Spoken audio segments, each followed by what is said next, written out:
pass by. Outside of the Guyana, I'm here with Christopher Jones, Sherrod, of course, and folks, this is the nomination day warm up. Exactly. Warm up, folks. Yep. Christopher Jones, what's happening? Tell them some more. Well, nomination day. It is not APNU only coalition. it is not only the warm up. It is the excitement that is being built out here at the Guyana, and of course, you know the APNU has been camping out here for over a week now. That's what it really But is. it is the momentum I love. Yeah. Is that people are passing in their cars on their motorbike. The persons are going home in their buses, and they're waving, they're blowing their horn, they're honking, which shows tremendous support and excitement for the APNU. Correct. Chris, tell us a little bit about nomination day. I'm going to go and stand behind the camera a little bit to make sure you're looking well. Yeah. Talk to the folks here first. All right, so essentially, nomination day, we ask all persons to be assembled at no later than 8 o'clock tomorrow morning, and this is at the corner of Lamaha and Main Street, or Main Avenue. And of course, you gather there at 8 o'clock in the morning, you come with your t-shirts, and of course, for persons who don't have the t-shirts, you will be able to collect those t-shirts right there tomorrow morning at the corner of Main and Lamaha Street. Now, the procession is going to leave the corner of Main and Lamaha Street, and it's going to proceed here to the... From 8:30 in the morning, because GCOM opens up for us, number one, 10 o'clock. So we will be here sharp. I know you're looking for the numbers. I know you have people who are going to come out. So I want you to look directly into the camera right here and tell those persons tomorrow morning the only place that they should be is where? The only place you should be is with the green team. Yeah. Lamaha and High Streets. Come meet us there. And let's give GCOM the winning list. That's correct. Right. Yes. And of course, you have the leaders who are going to be out here, the presidential candidate, the prime ministerial candidate, and of course, they will be speaking to the gathering thereafter. Yes, at Parade Ground. At Parade Ground. Yeah. So the procession will then leave Guyana and head to Parade Ground just around the corner, where they're going to have a mini gathering and of course, expressions of appreciation from the presidential and prime ministerial candidate. Law. Well, wait. Let me. But no, we speak in. Well, good, but we gotta be a little careful with that, you understand? So the situation is that I have not been admitted to the bar, just yet, but I have completed the requirements. So it is a work in progress. But you know, these things run and take a life of their own. But you see, we it. like to speak things into existence. All right, so we say it to you, my brother. Yes. I don't want to do that. All right.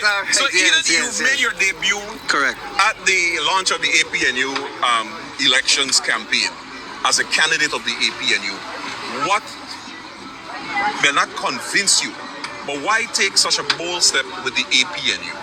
Well, I mean, Chris, you know better than most that my involvement in the APNU has not started with my candidacy on this list this year, but you know that my involvement, goes way back. I have always been a strong supporter, but as I have indicated before, the reason why now is because I would have been able to put myself in a perfect position to be able to lead forward now, which requires developing capacity, going and getting my qualification, learning the trade, learning the job, getting a good familiarization of the field.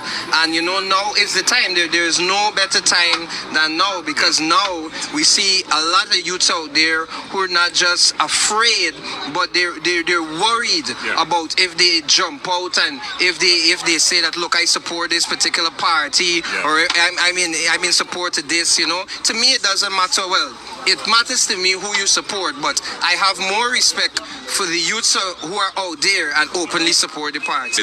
We have a youngster, maybe strange face to some, but not strange to many of us. This is Mr. Philip Drayton.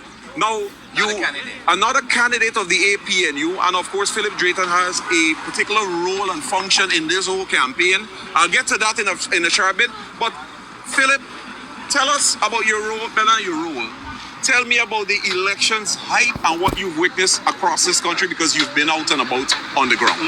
Good afternoon to the listening and viewing audience. It is amazing to be a part of this process. We've been to a substantial amount of regions. We've been doing the work on the ground for since 2021. Yeah. We've been doing interventions on the ground. And to actually have that grassroots politics being implemented is something that is amazing, listening to the people. And we are ready to do what is necessary. We are ready to take back this country. We're ready to implement a people-centered development strategy that is not just going to change, but to transform the lives of members of society. Excellent. Now, the campaign's mantra is putting people first, essentially using the resources to put to the people of Guyana. You mentioned the people, the development strategy. Just anything, any item out of that strategy that you particularly in love with, or you particularly like, any one of those strategies. But what I can say, as a former national athlete, okay, you know, oh yes, of course. The legs still good. The camera down on the legs. I don't just check still good. You know, we're still good. But as a former national athlete, I can identify with our national ambassadors presently. I mean, of course, it is very difficult when a national ambassador will actually have to actually send out sponsorship letters to ensure that finances is being allocated to actually go and represent this wonderful and beautiful nation. I think that should be something of the past, and with the people